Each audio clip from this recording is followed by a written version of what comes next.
Hello everybody. तो आज हम बात करेंगे नेटफ्लिक्स पे आई एक नई web series the count Dracula के बारे में। इस वेब सीरीज को डायरेक्ट किया था जॉनी कैम्पलेस ने और इसके मेन लीड में है क्लेस बैंक्स। इस वेब सीरीज को IMDb ने रेटिंग दी है 6.8 और रोटेन टमाटोज पे 71%। इस वेब सीरीज में टोटल 3 एपिसोड है और मैं इस वीडियो में इसके पहले एपिसोड को कवर करूँगा। So without any wasting of time चलिए चलते हैं वीडियो की तरफ।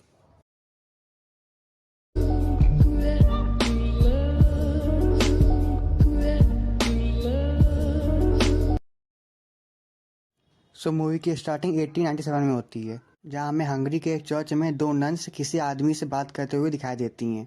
उस आदमी का नाम जॉनथन हार्कर होता है और इसकी हालत काफ़ी ख़राब होती है। उन दोनों नन्स में से एक नन सिस्टर अगाथा हार्कर से ड्रैकुला के बारे में पूछती है, क्योंकि हार्कर 1 महीने पहले ट्रांसिल्वेनिया गया था द काउंट ड्रैकुला से मिलने के लिए। और हार्कर इस चर्च में पिछले 1 महीने से था और इस 1 महीने के बीच उसने ड्रैकुला के ऊपर एक बुक भी लिखी थी। सिस्टर अगाथा के पूछने पर हार्कर बताता है कि वो 1 महीने पहले ट्रांसिल्वेनिया गया था द काउंट ड्रैकुला से मिलने के लिए, क्योंकि ड्रैकुला ने लंदन में काफ़ी सारी प्रॉपर्टी खरीद रखी है और उन्हीं प्रॉपर्टीज़ के पेपर में उसे ड्रैकुला के साइन चाहिए थे। जब हार्कर काउंट ड्रैकुला के कासिल में पहुंचता है तो वहाँ वो काउंट ड्रैकुला से मिलता है। काउंट ड्रैकुला एक बहुत ही बूढ़ा व्यक्ति था और ड्रैकुला हार्कर को डिनर करने के लिए कहता है। हार्कर अपना काम ख़त्म करके कल जाने की बात करता है, पर इस पर ड्रैकुला उसे मना कर देता है और कहता है कि उसे 1 महीना यहीं पे रहना होगा ताकि वो उससे इंग्लिश सीख सके। डिनर करने के बाद ड्रैकुला हार्कर को अपना कासिल दिखाता है, जो कि काफ़ी बड़ा होता है।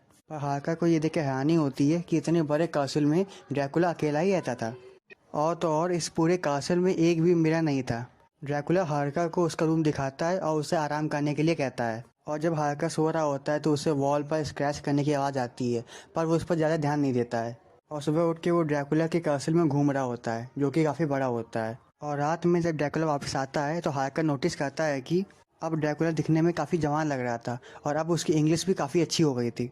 जैसे जैसे दिन बीत रहे थे वैसे वैसे हार्कर काफ़ी कमज़ोर होता जा रहा था और ड्रैकुला काफ़ी जवान होता जा रहा था। और अब यहाँ पे एज ए व्यूअर हम जान पाते हैं कि ड्रैकुला हार्कर का खून पी के उसकी लैंग्वेज, उसकी मेमोरी छीन रहा था और हार्कर दिन पर दिन सब कुछ भूलता जा रहा था। और इसीलिए अगले दिन जब हार्कर ड्रैकुला के कासिल से बाहर निकलने का रास्ता ढूंढ रहा था, तभी उसे काफ़ी सारे बॉक्सेस दिखाई देते हैं और वो बॉक्सेस खोलने पर उसके अंदर से कुछ अजीब से क्रीचर बाहर निकल के आते हैं और वो सब मिलके हार्कर पे अटैक कर देते हैं। हार्कर शॉक स्टेज में होने के बावजूद वहाँ से भागता है और तभी उसे ड्रैकुला की कब्र मिल जाती है, जहाँ पर ड्रैकुला सो रहा होता है। और ये सब देख के हार्कर बेहोश हो जाता है और जब वो जागता है तो वो देखता है कि उसके पास ड्रैकुला बैठा होता है, जो कि अब काफ़ी जवान दिखाई दे रहा था। ड्रैकुला हार्कर से कुछ लेटर लिखवाता है हार्कर की फियांसे मीना के लिए, और अब हार्कर जान चुका था कि ड्रैकुला उसे मार देगा।